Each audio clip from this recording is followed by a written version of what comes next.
AI wave. You're listening to Start, Scale, Exit, Repeat Serial Entrepreneur Secrets Revealed, which is a live show we do on Clubhouse on the club called Startup Club. Almost 950,000 or over 950,000 members on that club, on just that platform, and almost 1 million on all the other platforms. If you haven't already done so, go to www.startup.club and sign up to the email lists. We have so many, and our newsletter comes out next week. Hello, Mimi and Michelle, who are also moderators who run Startup Club here. It's interesting, but we don't often give a lot of updates about Startup Club. And I know we've been working on a workbook for Start, Scale, Exit, Repeat for the Start section. And this is something that you'll be able to get. I believe we're going to offer a free digital version of this if you sign up to the email list. We might only do that for the first couple thousand who sign up. But in any case, if you haven't already done so, please sign up to that list to get free stuff. I was also today with an author at lunch. I'm not going to let you know until we have the exact, until it's, until we have them locked down on the date and everything. But he'll be coming on, and he just published a best-selling book on entrepreneurship. And again, you're not going to know about it unless you are on that list. And the last thing about that list is we talked about when he does come on for 24 hours only, he's going to drop the price to 99 cents on Amazon. So this is an opportunity to be part of a mailing list that can actually get you really good books for really low prices. Because that's what we are. We are a community. And as a community together, we have volume. And with volume, we can help each other out and be strong. Well, today's topic is catching the AI wave. And I'm going to start first by talking about how to catch any wave. All right. And then we're going to lead into AI. Because chapter 3 in the book, Start, Scale, Exit, Repeat, if you have it already, it's chapter 3. You can refer to that chapter in regards to this particular session today. If you haven't already got it, Forbes is increasing the price today or tomorrow from $2.99 back up to $9.99 for the ebook. Uh, but you know what? It's still very, very inexpensive, even if you're listening to this in podcast and you miss the opportunity to get it on sale. But I do want to talk about, just sort of tee this topic up. Before I do that, Michelle or Mimi, did you want to say anything about today's topic before I jump right into it? I love this topic. This is one of our favorite topics here on Clubhouse. I mean, my gosh, we're living in such a unique time, Colin. It's There's so many applications and so many waves, I'm going to say, or surfs or whatever. It's tsunamis almost to catch right now. So I'm excited to hear what the members are experiencing and their thoughts on this subject. Yeah, and AI is very advanced, and we might be all thinking that we're uncovering the secrets of how to catch the AI wave. But there are a lot of business principles that are universal. And I want to take you back a bit here. I was going to give you a little bit of backstory. I started right out in 1993, and we launched something called an internet service provider. And we did it right out of college. None of the telecoms launched it. None of the cable companies launched it. I know that might seem strange to y'all right now, thinking, "What are we talking about? That's the telecoms and the cable companies are the only ones who actually pretty much offer these services." Well, they didn't, and so we decided to launch this, and it grew to become the fastest growing company in Canada and the largest internet service provider in Canada.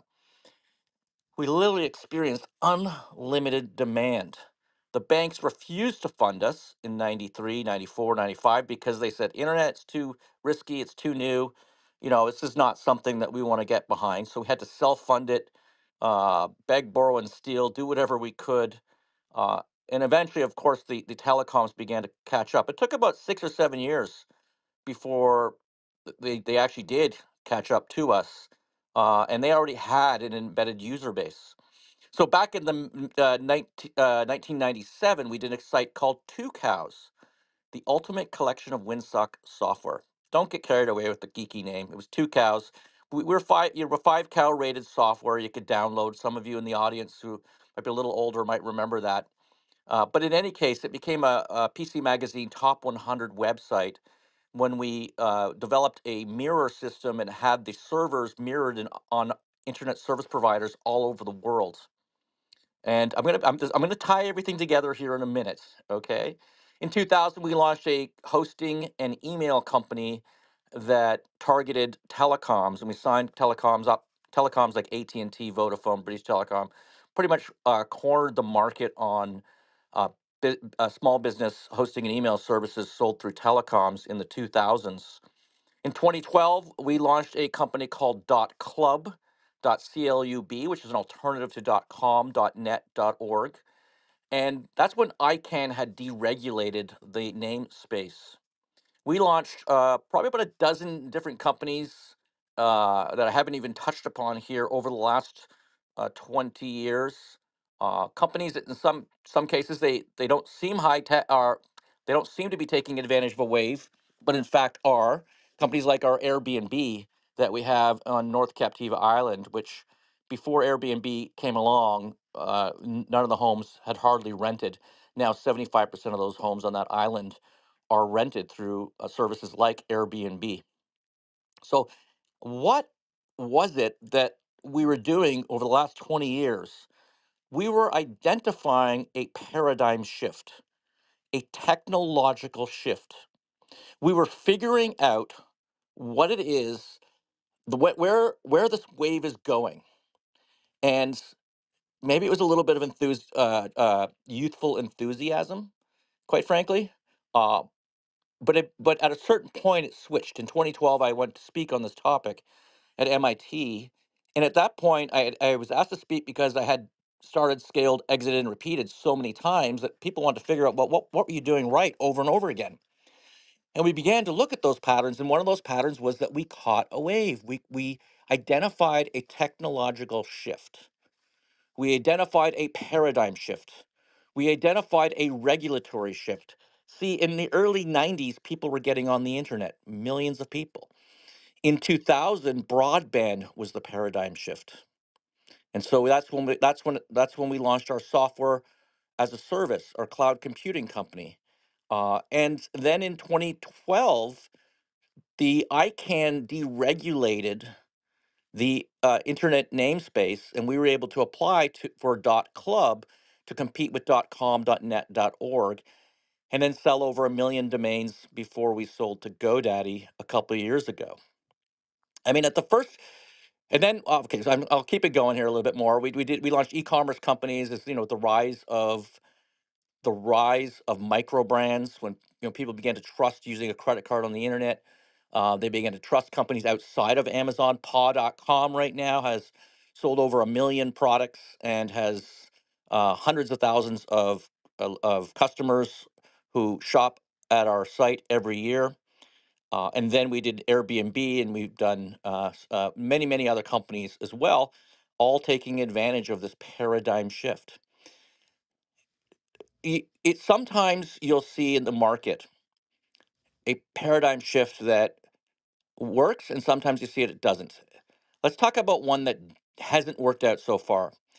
I'm going to talk about Meta, the metaverse. The fact of the matter is the usage rates for Meta are very low. The fact of the matter is there's not a lot of business cases for the metaverse at this stage. Now it's developing, and I have no doubt that someone from Roblox, someone in one of those teenagers using Roblox, are going to create the real next metaverse. And but I do believe it's been in a chasm for almost 15 years. We saw what happened when Meta went all in on it, and the stock actually melted down. It wasn't until they began to pull back or pull out of it. I do think there's other paradigm shifts like augmented reality that have the ability to be a little bit more applicable, and we'll begin to see what happens with these Apple glasses. They sound very promising. But when you begin to think about catching a wave, you want to think about the wave itself because your business relies on it. If you were totally devoted to the metaverse and banked all of your business and time and energy and money and put it that in put yourself into that business 3 years ago, 4 years ago, you would be struggling today. And this is what Jeffrey Moore calls a chasm. Okay, Jeffrey Moore, we were lucky to interview him for the book and he'd come on the show on Startup Club. He wrote Crossing the Chasm Inside the Tornado. And we'll talk a lot about his theories through this show today. But Jeffrey Moore described the chasm as a period of time where between the adoption of early innovators and the pragmatic early majority. Now, let me give you an obvious example: the Dick Tracy watch. Okay, go back in time and think about that. It was out there 20 years ago. And it wasn't until the iWatch came along where you had real functions like, it monitored your health and things like that, that the digital watch became more mainstream. The early majority began to grab onto it. Apple actually had launched another product. It was a form of an iPad that completely crashed and burned about 8 years prior.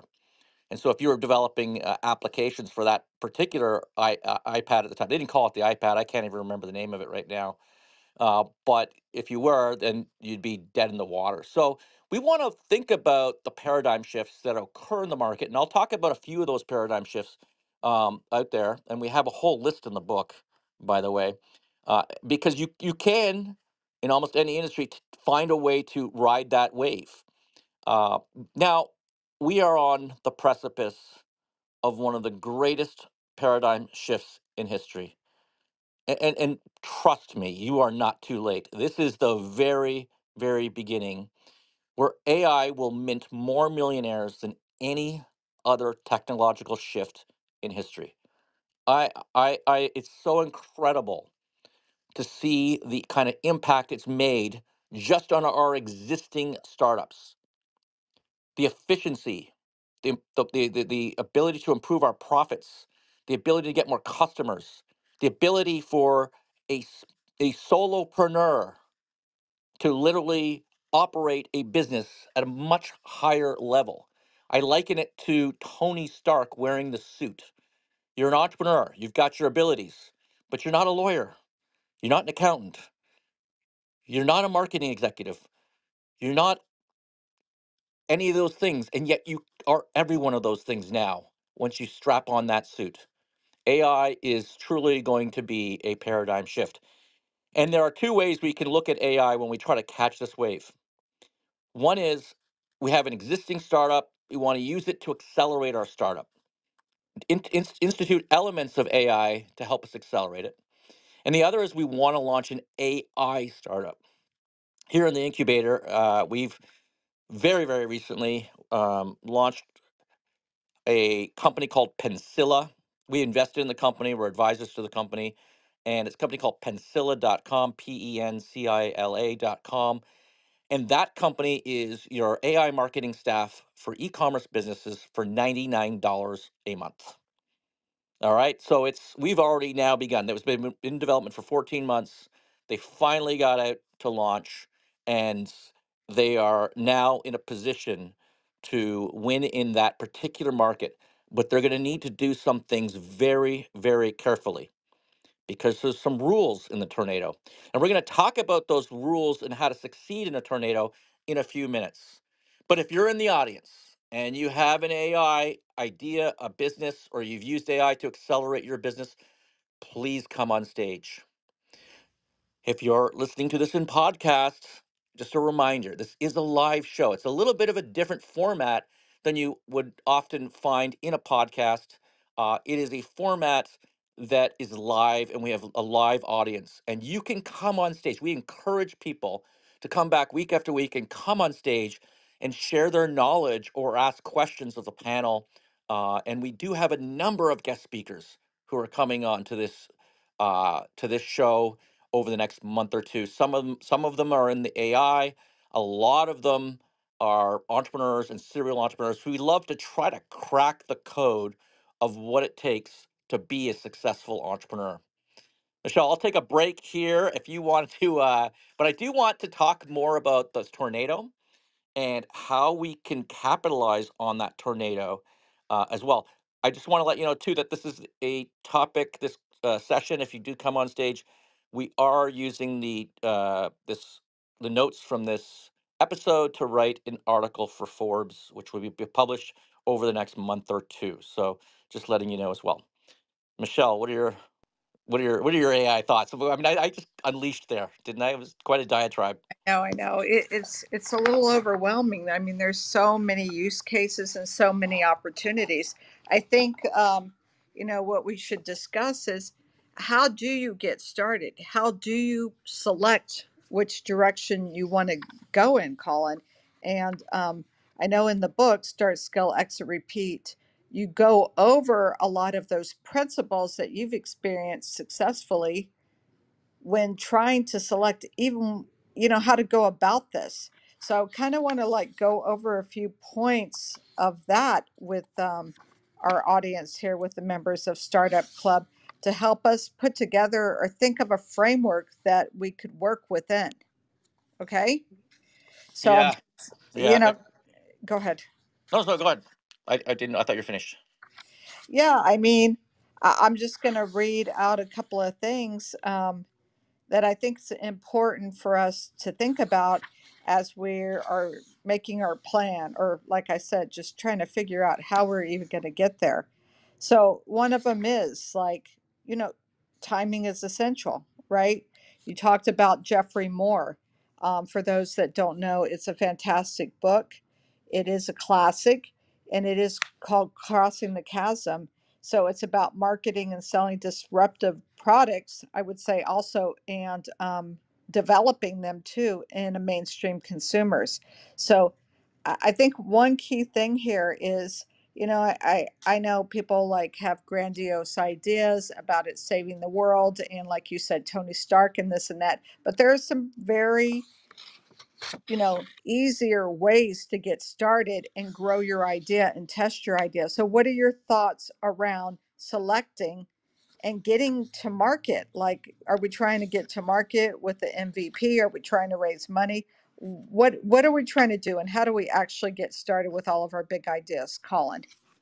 Yeah. So I mean, what we want to do is we want to think about what we love. We want to think about our passions. We also want to be observant. One of the best things I think you can do to be an entrepreneur is get a job in an industry you love, and you can begin to see issues and bottlenecks in that industry. For instance, you may be working at a job right now, and you see, you know what? With AI, I could do it this way, and that way. If I add a little intelligence to it, prompt engineering, maybe a little of this, little of that, bring it all together, it could work really cool for my company. But guess what? It could also work for thousands of other companies as well. So keeping your eye open, following things that you love, and also finding things in your industry. Look, everything about entrepreneurship is not going to be all fun. We all know that. It's a roller coaster. It's a freaking roller coaster. It's hard. It's very, very hard. We know that. But those are some of the things I would think about early on if you're in the ideation phase. I will warn you not to use AI if you're in the ideation phase at the very beginning. But of course, there are times when you do bring AI in, because there is a conventional way of thinking that the AI tends to spew out. And I think entrepreneurs, we're sort of unconventional as well. So let's jump down to Justin, and but I do remind me to get back to the key ways to win in a tornado.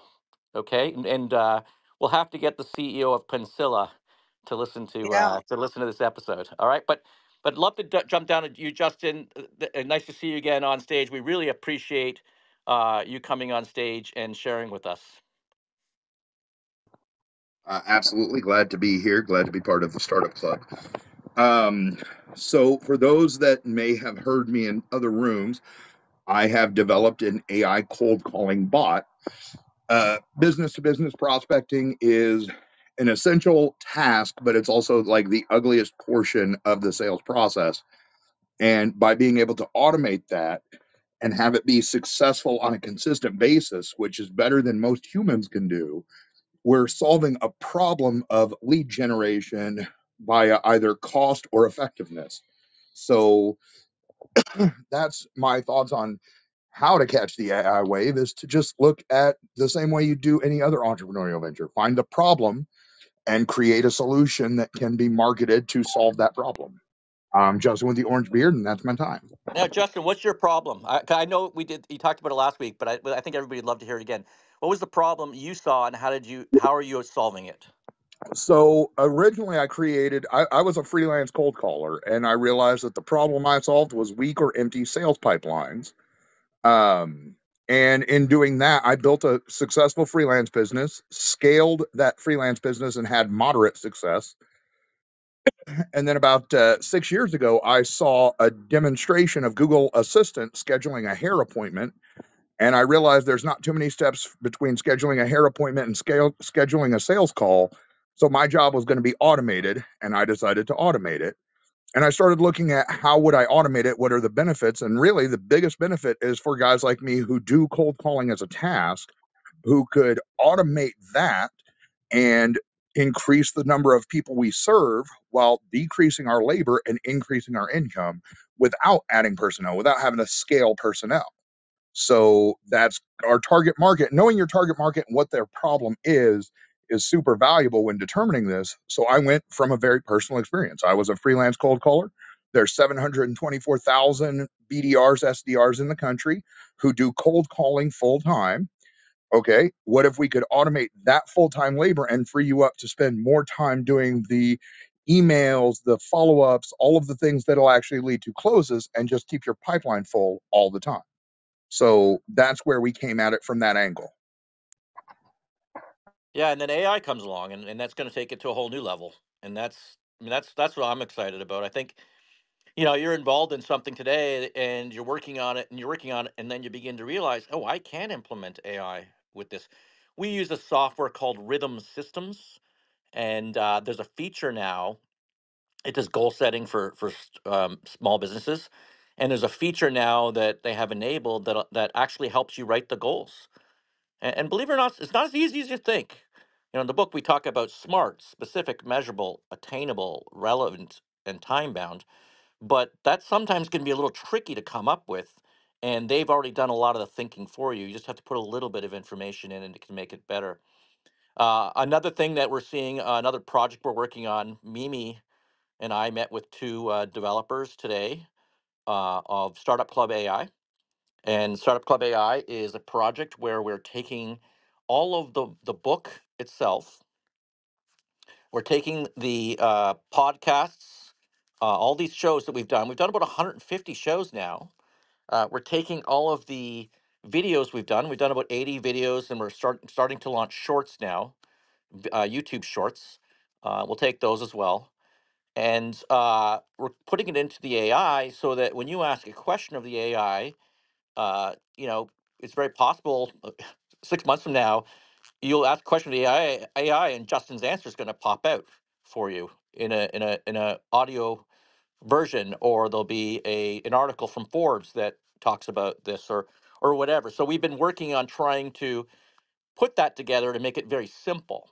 The next project is Business Plan AI, where it's going to be a free business plan for anyone who's a Startup Club member.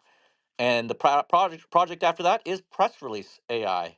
And by the way, we own the domain names for Startup Club AI, Business Plan AI, and Press Release AI.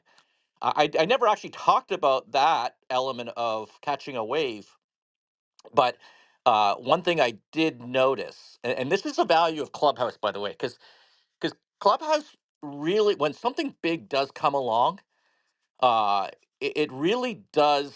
It really does give you an advantage. I'm going to pull back in time here on Clubhouse history, but when NFTs took off, a lot of people on Clubhouse picked up on that shift, that wave, and got in early on. I'm not suggesting that NFTs are something that you should be getting involved with. In fact, in the book, I actually describe that NFTs are in a chasm, and that again, there's the early innovators that come on, but over time, it's going to be the early majority. NFTs may take off in the early majority, but we're not there yet. And but the fact of the matter is, on Clubhouse, when you're listening, you began to understood, oh, this is happening. This is big.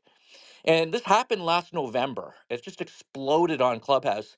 And I registered at the time, I registered about 100, really cool names, a lot of artists, like um, Monet, Claude Monet, and Leonardo da Vinci. And I registered a lot of those AI.coms and was able to get some pretty good names. And now I'm looking at an AI company we're looking at. I'm like, could I just pick one of these 100 names that I have here? And it doesn't cost me anything. But a lot of domain investors have been very good at identifying trends. And when they see a trend, they manage to corner the space. People have probably made a killing on .ai domain names. Something that was not popular 3 years ago or even 2 years ago, but now I've seen names that I've been looking up for one company to try to get a name. It was like $100,000. It was a .ai. So positioning yourself, you don't always have to start and invent what Justin's doing, a complicated structure. It could sometimes just be registering a domain name. And I want to also mention that as we go forward, there's going to be a lot of sub shifts, a lot of sub paradigm shifts. All of a sudden, it's the AI right now, and then there's going to be an AI that works around this particular industry, and then another industry. You're going to see multiple opportunities to be able to catch an AI wave as we go forward. All right, and that so it's not you're not done yet. And again, we're very very early on in the shift of AI. This is like in 2000 when broadband had first permeated out throughout the planet. You know, people started launching things. Even back when the internet was launched, it wasn't until a few years later that Amazon launched it. It didn't happen. So when I say the internet, I'm going to say, because some will correct me, the World Wide Web. Okay, of course the internet was around much before that, but I'm talking about it wasn't until the World Wide Web had launched for a few years that we began to see these bigger companies come or these ideas come onto the internet and we began to see how it could change and evolve. I'm going to go back to why was my company in the 90s the largest internet service provider after 7 years after the internet started. It's because a lot of the big corporations are very risk averse. First of all, most of the entrepreneurs or entrepreneurial minded individuals who work at companies tend not to be appreciated for that, and they tend to go off and start their own companies. So you don't have a lot of risk takers in big companies. Companies are risk averse. Fortunately or unfortunately, I worked for a Fortune 500 company at the very top of the company under the CEO for 3 years after I sold my company. And I can tell you they were very, very risk averse. So much so that when they did launch new domain extensions, I went back to the company. I'd left the company a couple of years earlier and asked them if they'd be interested in doing domain extensions, and then they just said it was too risky. And even suggest, okay, if you're not going to do any, just do .bank. I won't mention the company here, but they had already had relationships with over 50% of the banks in the United States. So this is what I'm talking about. These big companies move slowly. A paradigm shift occurs. We jump on it. Enter the entrepreneur. This is when we do our best. And because we take the risk, we're nimble, we move quick, and we strike and we build. I have no doubt, Justin, I'm talking to a future billionaire right now. Your idea is freaking amazing. And you're going to run with it as fast as you possibly can. This is a time when you probably do need some funding to really accelerate your growth. But that's what we're talking about here. I will get to how to win in a tornado based on Jeffrey Moore's theories and some of my experiences in a few minutes. But I do want to give Jay a chance to contribute to the conversation. And if you're in the audience, we're going to really open it up in a few minutes as well. So, Jay. Colin, hey, good to see you, brother. It's been a long time. Kind of walked away from Clubhouse for a little bit, but making my way back That is slowly. understandable. That is totally understandable. Yeah, they made it very difficult, didn't they? But listen, I love the AI revolution. I love what we're doing here. I love what you're talking about. There's a lot of opportunity. And I'll just give you, a very simple concept, right? When I first saw that AI was available to all of us, I kind of ignored it, right? We all did. I mean, there were all these different tools we can use, and we just kind of walked away from them. And when ChatGPT launched, all of a sudden, 1% of the population got crazy excited and started buying in and doing everything they could to try and figure out how to make money with the AI wave. And I'll tell you what I've found is that people are making this way more complicated than it needs to be. And not only that, but it's the providers that are making it more difficult than it needs to be. Because, I want to be really careful here because I heard what you said was coming, and I don't want to, pee in anybody's cornflakes, right? But when you look at different apps that are out there that say, you can do this now with AI, you can do that now with AI. I created a prompt about, God, 6 months ago now that has flown off the shelves because it's an all-in-one. You don't need multiple systems to be able to accomplish simple tasks. Most business owners, when they get started, they don't know what they're doing, and it's not their fault. They started a business because they thought, well, I see somebody else doing this and they're doing it really well and they're making a lot of money. I can do that. What they don't realize is that there's a different set of skills required to be a business owner than there are to being the highest paid employee or the best employee in the business or whatever the case might be. So, what I wanted to try and do is create sort of that holy grail, that all in one, it'll do whatever you need it to do. Because again, that's what AI is. That's what ChatGPT is. That's what all of these different tools are. When you start seeing these other providers, they're not large language models. What they are is using the existing large language models. So I thought, well, why not continue down that path and use what already exists rather than trying to create something completely new with the UX and the UI and everything else? So I ended up taking a course, and you guys can all find it. It's really simple to find. Go online and look for it. It's a course on artificial intelligence prompt engineering put on by Vanderbilt University in Tennessee. And real simple course, but it gave me the insights that I needed to be able to create this holy grail. And so now it asks one simple question. The prompt that I've created, it's, and again, I'm not going to put a link up. I'm not going to, none of that. If you want to talk about it, let me know. But the Holy Grail is simply a prompt. It's a long one, but you copy it and you paste it, you put it into Chat GPT, and it asks you one question. Tell me everything you know about your business. You can put in everything that you can. If there's things that you don't know, it's okay. I've trained the prompt. What it will do, it'll act as your chief operating officer. It'll act as the CEO of the business and say, okay, here are some things that we should do. And so we're going to fill in the blanks with this. It'll create your mission statement right off the bat. It will create your marketing. It'll identify your ideal customer. It'll identify the mediums where you're going to be able to find them. It's going to help you define the message, but it's going to go so much deeper.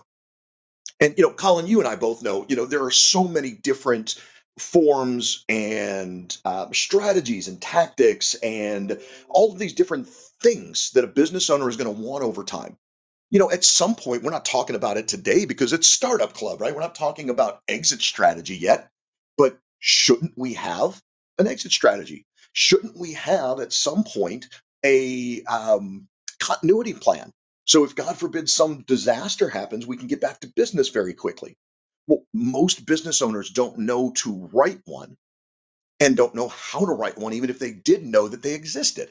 So that's, again, the program, the platform that I tried to create with the Holy Grail is simple enough for um, the brand new business owner, the brand new entrepreneur who doesn't know what they don't know.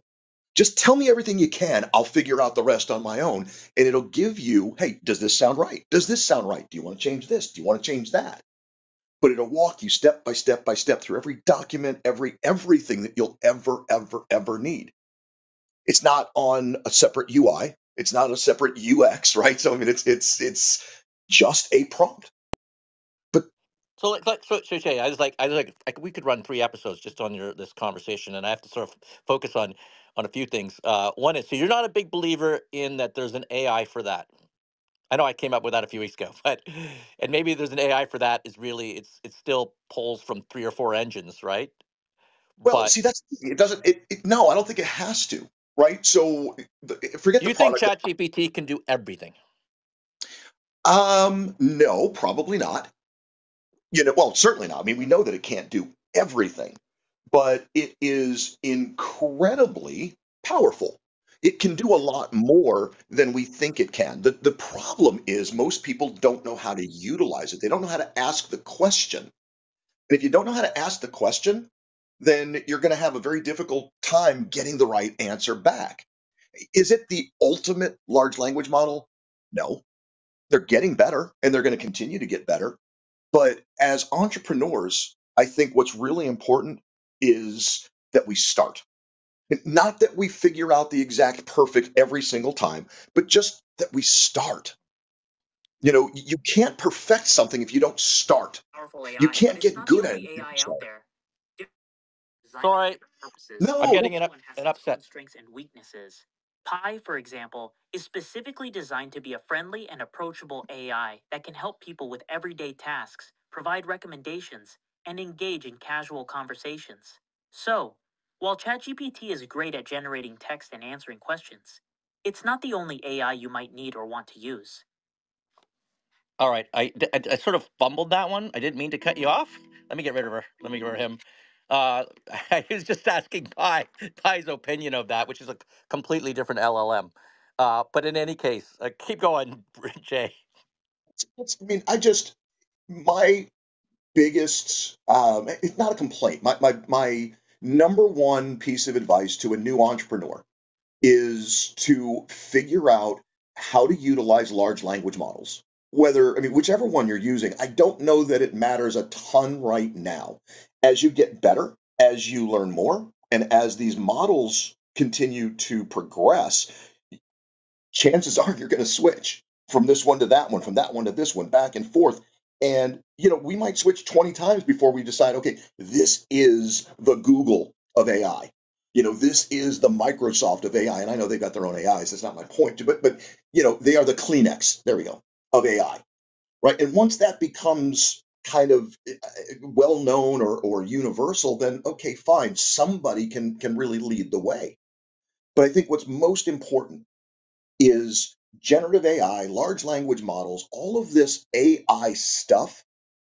If you're on ChatGPT or any of them, pick one, whichever one you're using, start getting to know that one because that one is going to operate very similarly to the others. The UX is going to be different, right? The user interface, the user experience might be different from website to website.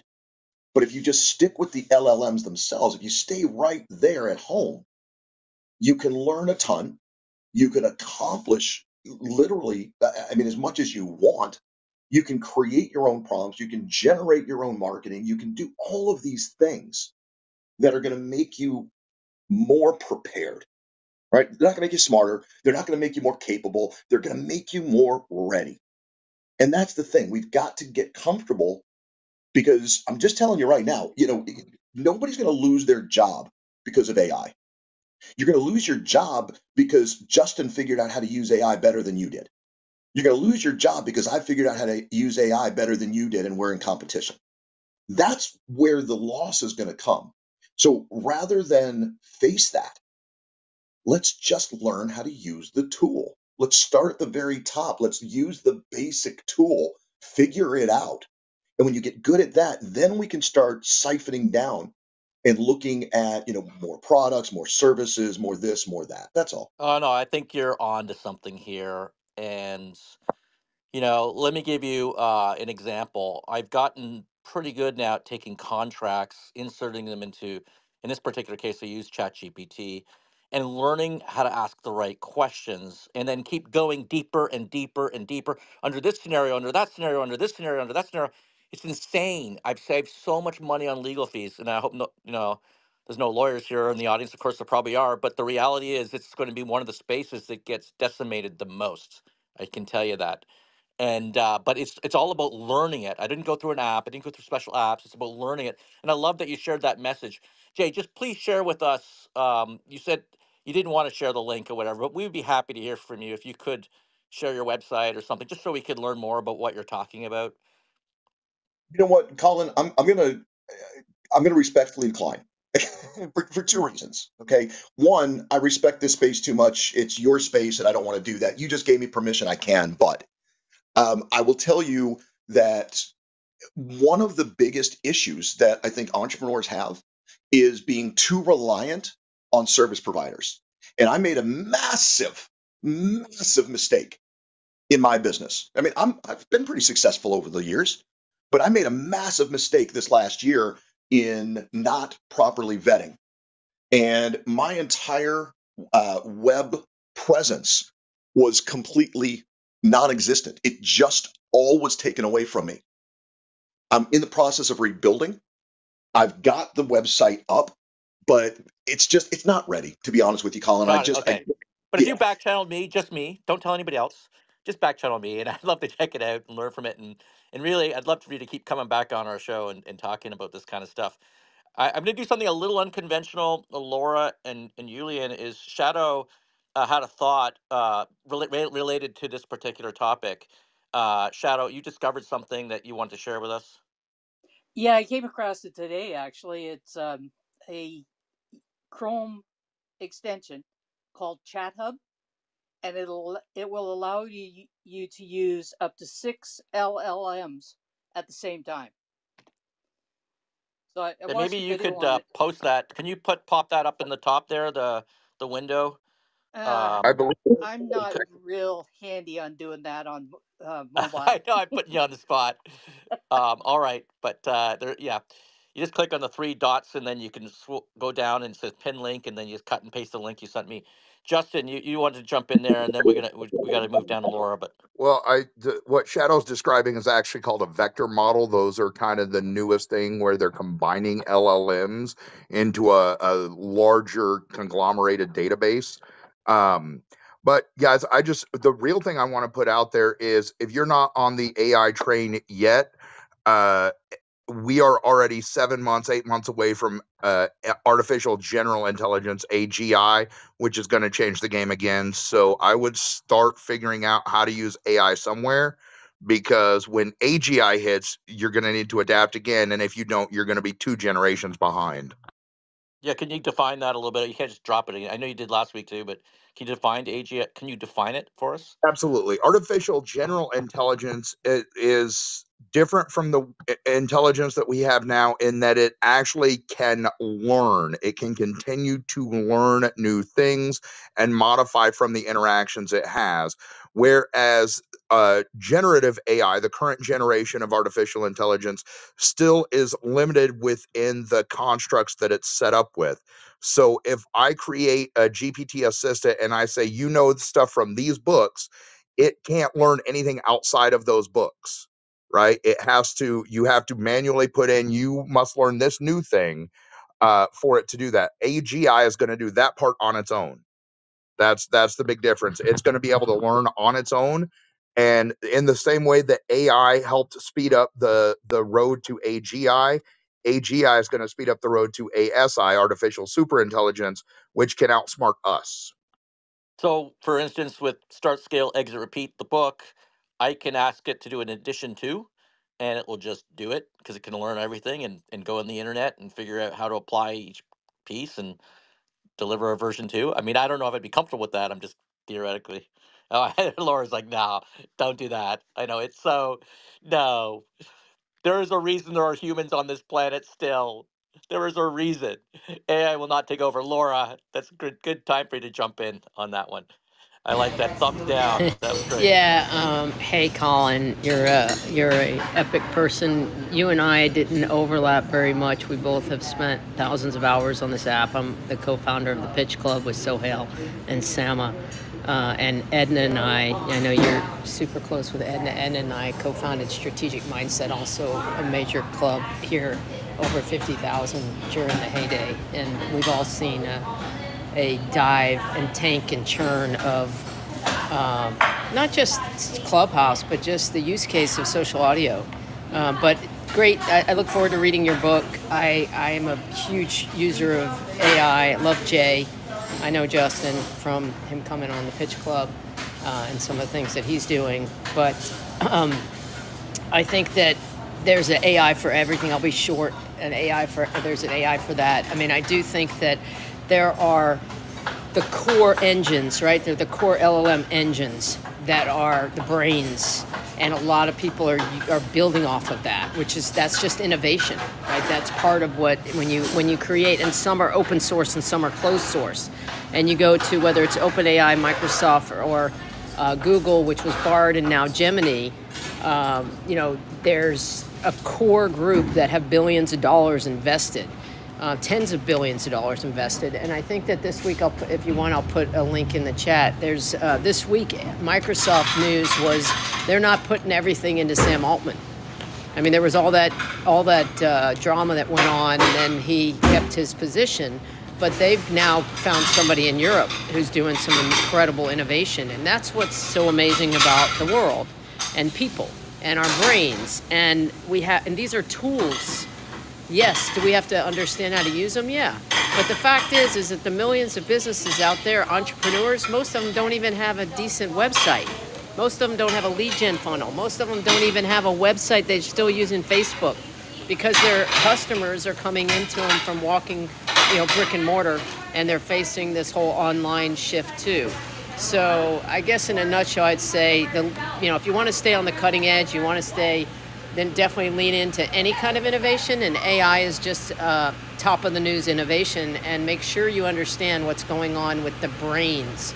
So the OpenAIs of the world, the Microsoft Bings of the world, the Geminis of the world, and the top other tools that there's an AI for that, the Pies, the X, Y, and Z. But AI is going to be built into all of these tools that we're using, all of these various SaaS platforms that we're using, and just going to make things easier and allow us to use our brains, because the human beings are capable of so much.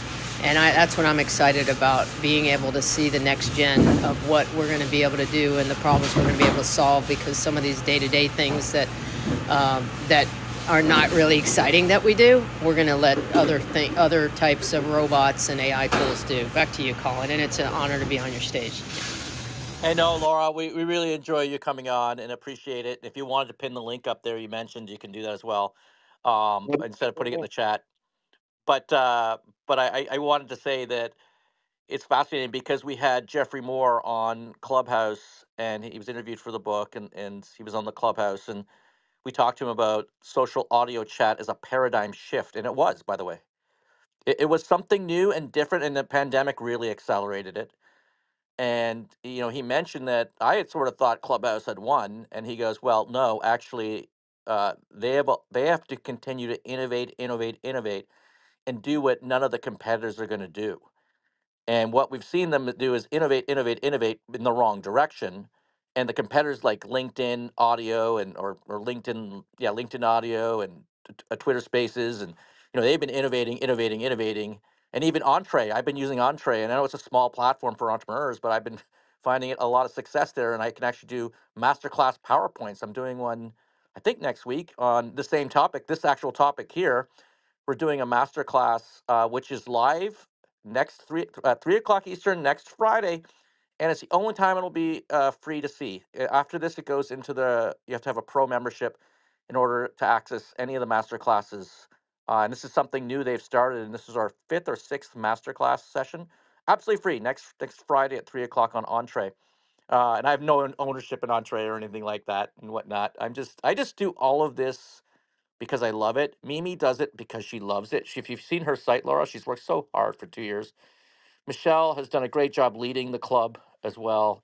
And I know we've gone through the dark ages of Clubhouse, and hopefully it's gonna come back. Um, Jay, I know you're flashing your mic, and then we'll jump to Julian. And I'm sorry we're not following the perfect rules today, but I know, Jay, you were flashing your mic and had some comments. I'll give you a chance there, Jay, or then we'll just, there you are. Yeah, I was just saying I love you too, Laura. Sorry. All right. We all love Laura. All right. Julian, is that the Colin? is that the product? Hi there. How do you, Hi there. Ivor? Julian. Julian. Okay, thank you. Yeah. Yeah. Thank you. Thank you for having me here and giving me up. Um I do use AI in different terms and different points, but more and more I'm questioning myself, and even I'm putting questions to others, which are quite provocative, and I'm going vice versa into a total different direction with my question, like, uh, is all of generative AI, different AI tools, are going to have a better or good impact into the social area? I think we all know about ESG principles, which is environmental, social, and corporate governance, which are quite controversial. But in fact, I'm questioning if AI is something good for social in general. From different points of view, is AI giving us something like social stability, or making better our communications or relations between people, we people? I mean, it's good when you can do something better, faster, but is this really improving our connection as a people, as a humans or mankind? And in this point of view, I'm usually asking if the movie Don't Look Up, isn't this about what AI can bring to all of us, and we cannot, and we are not able, we as a mankind are not able to see, because the AI tool is so beautiful in good sense of this word, and so poisoning for the people, because we make next generation stupid. Yeah, I know this is provocative, but I would like to put some fire on the conversation. Thank you. Okay, let's go popcorn. Who wants to take that one on?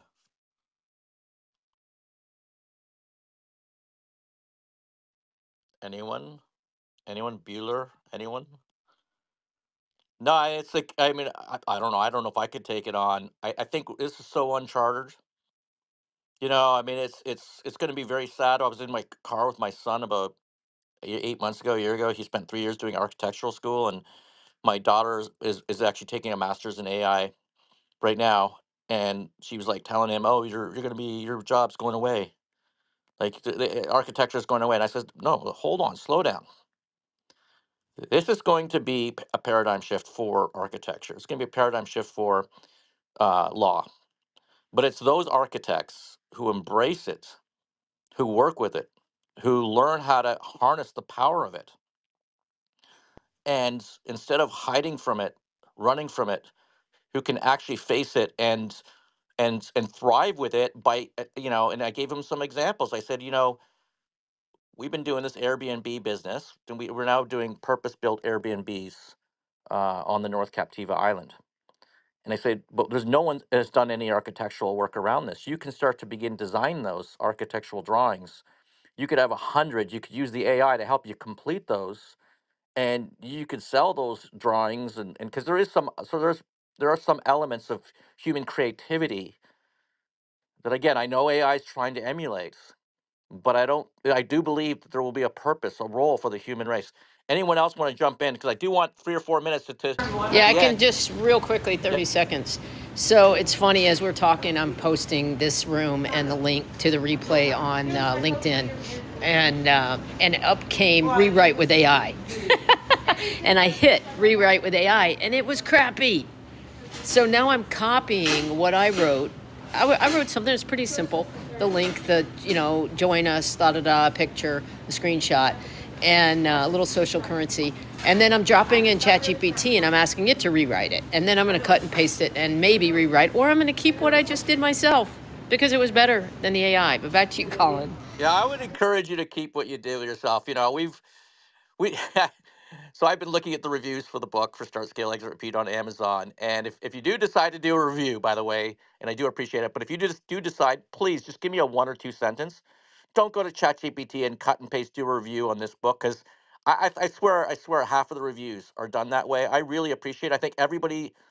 I think humans, we're getting what is a spidey sense? We're getting an AI sense. We're starting to figure out, oh, that's AI. Oh, that's AI. And it's not, you don't feel good about it when you see that. When we write articles, for instance, the article to be written for Forbes, it's going to be done 100% from this episode. It'll be done 100% by myself and another writer, and we're not even allowed to touch AI. Okay, so there's very strict rules when you do any writing for anyone else. And I'll tell you, if you read the book, the writing styles. I mean, I'm not a great writer. I mean, but it's very conversationalist, and it was edited by humans, thankfully, and whatnot. All right, I did promise that we would talk a little bit about the tornado, and there are 3 ideas. There's more in the book. I know I can't do everything in 1 hour, but there are 3 keys to success when you are in a tornado. And a tornado, let's just remind you this here. Jeffrey Moore reinvented the technology adoption curve. You have tech enthusiasts, early adopters, early majority, late majority, and laggers. And then you have this thing called the chasm in between. Well, he talks a lot about the bowling alley strategy when you're in the chasm. See, if you actually launch your technology before the wave comes, you have first mover advantage. The problem is you often are dying in the chasm, and it costs money. It's expensive, uh, and it can be very, very, very hard to get investors to get behind you. Everybody wants to be part of a success after the thing takes off, right? But positioning yourself prior to it gives you a huge advantage. And I call this the laser beam in the book. When Pinsilla, that company I mentioned earlier, the AI marketing staff for $99 a month for e-commerce companies, originally the founder wanted to just do it, for every company. And I said, you do realize there's a company called Canva, right? You do realize there's other companies out there doing this. The only chance you have is if you are a laser beam. You're focused. It's depth over breadth. This is not to say you won't knock down other bowling pins down the road, right? When Amazon started, they were just book delivery, and they became the best in the world at that. Once they won in that space, they were able to take on more spaces. So that's first, be a laser beam. The second is make it easy. Okay, somebody mentioned that earlier. I can't remember if it was Justin or someone else talked about making it. No, it was Jay. Jay talked about this. Making it very, very easy, the technology, so that the early majority, see, the enthusiasts, the innovators, they're willing to use the MS DOS code, or the text, whatever, or even Google Ad. If you ever had a Google AdWords account, you're like, oh my gosh, this was developed by developers. They really didn't get the concept. Um, but Steve Jobs got the concept of make it easy and simple. Most people on the planet are adverse to technology. The early majority, they're going to grab onto it because they're pragmatists. They want it. But those who make it the easiest are the ones who are going to get those customers. The third one is, and this is one that Jeffrey Moore talks about in his book as well, and I've used at company after company after company, is whoever delivers the fastest in a tornado wins. And I'm going to go back again here. Go back to a time in the 90s when we heard of a company called CompuServe. And then AOL comes along, and they're late to the game compared to CompuServe. But they distributed diskettes and eventually CD-ROMs on almost every magazine. It was so pervasive that in our office, we used to use them as coasters. But the fact of the matter is they distributed quickly and fastly. They distributed very quick and very fast. With AI, it's moving extraordinarily fast. So, for instance, let's go back to Pencilla.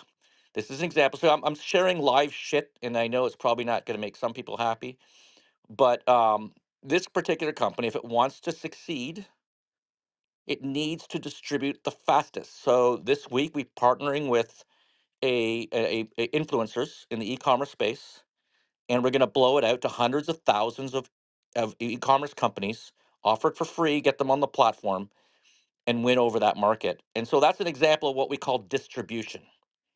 You know, in case with Michelle, she's the CEO now. She's doing Startup Club and she's doing paw.com.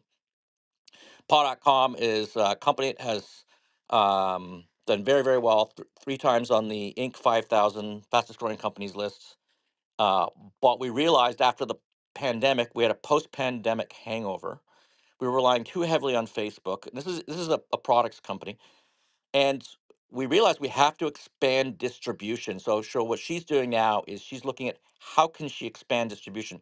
She came on 6 months ago, and she's already sold about 40,000 products through distribution, which is really good, and that's accelerating the growth of the company again. So you want to begin to think about distribution. We do talk a lot about these kind of strategies in the book. Start, scale, exit, repeat. And Laura, thank you for thinking about that book. We spent over 10 years writing it, 200 interviews, 50 of which made the book. We have 58 chapters, 200, about 180 callouts or something like that, some high number of callouts. And the book is color coded. It is written for the ADHD entrepreneur, literally.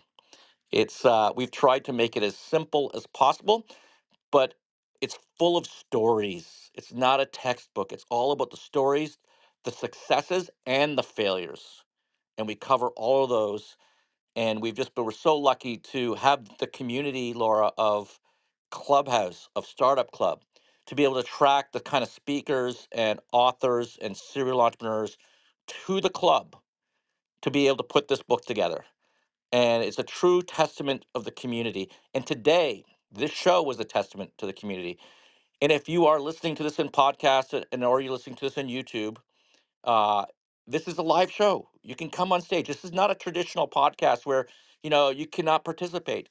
We want you to come here, come on stage, ask challenging questions, help us solve your problems, help us run your business. If you've done it before, share your experience, pass it on. That's what Startup Club is. That's the community. Thank you everyone for joining us this week. Michelle, if you had any last thoughts, we'll close it out now on that. But thank you all for coming on stage. I really, really appreciate Justin, Laura, Shadow, Jay, Julian, and the others who've come on stage as well. Yeah, this has been a great conversation. Gosh, I mean, we couldn't do it without the members, right, Colin? We had so much valuable input, and I've loved every minute of that. And I'm looking forward to seeing the blog on the website. Thank you, everyone.